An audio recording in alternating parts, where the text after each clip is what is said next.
Hi everybody, I'm Jack and this is Raw Tropical Living. Thanks for joining me today. I'm about 10 days away from heading back to the States for the holidays, and I go to Alabama. Now if you've ever been to the South in the winter, it gets very, very cold there, but the difference being from the North is it's usually not very sustained. Like we have cold fronts that come through, and it can easily be below freezing one day and it can be up in the 70s a couple or 3 days later.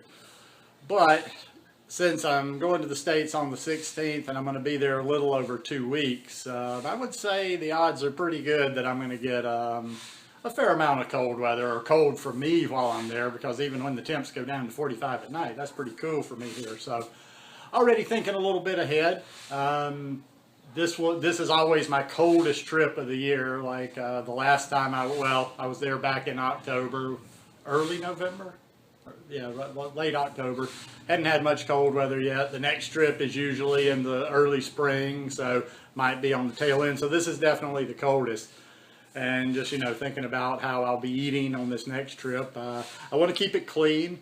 The last 4, 5, 6 months of this year have been really good. I've made some good progress. Been staying on my program, been pretty tight, and I want to stay there. So I was just thinking, I always think a little bit ahead of what I'm going to eat and how I'm going to do things when I get there. One of the first tips I'm going to think of that I think of for me is, we're always talking about, and sometimes I see people mention the smoothies, like, well, I just don't feel like a smoothie in the cold weather. Well, not necessarily. I wouldn't necessarily think like that. I would just say not doing cold smoothies so much.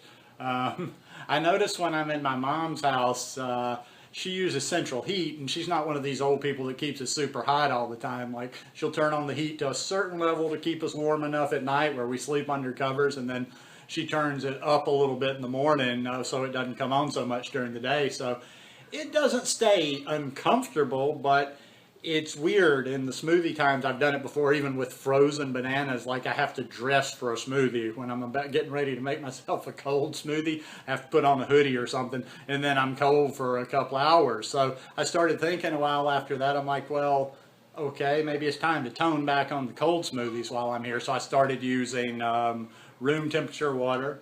And, obviously not using any frozen fruit, and all my fruit, I don't keep it in the fridge. So you got room temperature fruit, you've got room temperature water.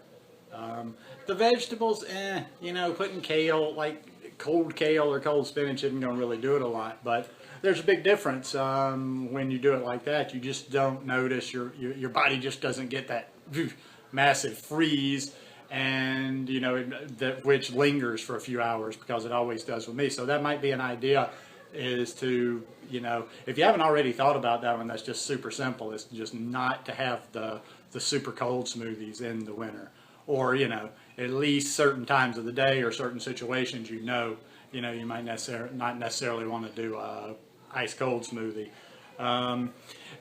Sometimes people seem to talk like it's all or nothing. Like, if you're going to eat cooked food, it's like people go all the way from, where like how I normally eat, like eating a salad or a raw soup or something at night, to going from eating a lot of greens, a lot of foods with high water content, to going to all cooked and something a lot heavier. Now, there's, pardon the pun, but there's a lot of shades of gray in between. And there's a lot of little tricks. Now, I don't have a problem with it. I tell you guys flat out, in the last trip I was there, I was rocking on these, and I'm sure I'm going to be doing this a good bit at nighttime for my meal. It's just sweet potatoes, steamed sweet potatoes, and I boil up a big old pot of collard greens. Now, I don't know if you get collard greens where you are, but you could use this. That's a good combination. That's a clean combination. I don't add fats to it, and I keep it. Like I said, this last trip, I wasn't going just absolutely nuts with the potatoes. I was keeping it. My nighttime meal, when I was doing the potatoes and the collard greens, I rough guesstimated, was approximately the same size, same calories as what I was doing raw at night. And keeping it clean, not adding any fat in there. Now, that was totally cooked, but I'm still getting my greens in. Now, if you want to kind of compromise on that without going all the way, just to a cooked meal, and keep it closer to the water content of the salads at night or whatever.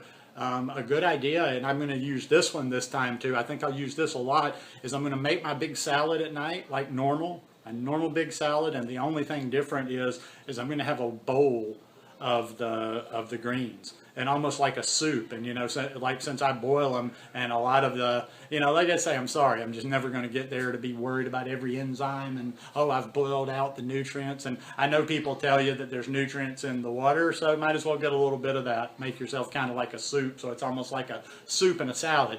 But basically all you're eating there is boiled greens. You could use steamed greens if you want to. So it's almost like you're tricking your mind a little bit. Having those warm greens is going to give you that satisfaction of being warm, but you're really not eating all that much cooked, and it's green stuff. It's good green stuff. So you could eat your salad, and you could have your bowl of greens on the side, or I might try this too. It could make things a little soggy, a little wilty, but I'm also thinking take those greens, those cooked greens, and just throw them in, mix them in with the salad. Another one there for those people. Like I say, if you're eating sweet potatoes, I'm throwing different ones out there for for where people are. Is make yourself a big salad and take yourself a sweet potato, just one sweet potato, and crumble it up on the salad. Mix it in with the salad. I'm good. I'm like a kid. I just mix things up together. I don't care. They're all going in the same place. Or you could eat your potato on the side.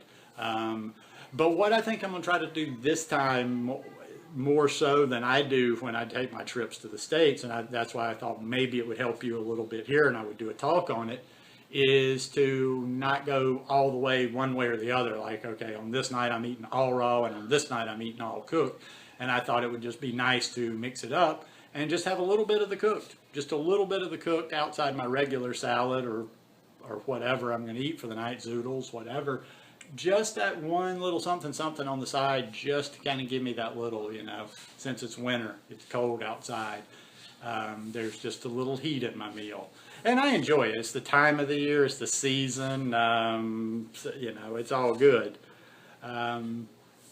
So yeah, I'm just going to, on this trip, I'm just going to use a few little tricks.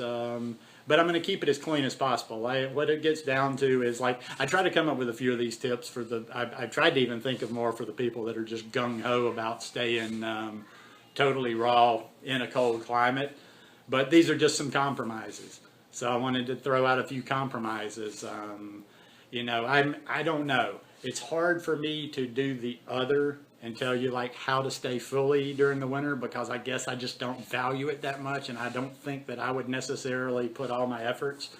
That's just me personally. I'm not telling you you shouldn't. I'm just saying, like, I can only do it from my perspective. And if I did happen to land in the States for the whole winter, I probably would not be trying to do every little trick I could just for the fact of keeping it raw. I would probably be doing a lot of these things I'm talking about, like eating sweet potatoes, eating the clean cooked greens and what have you.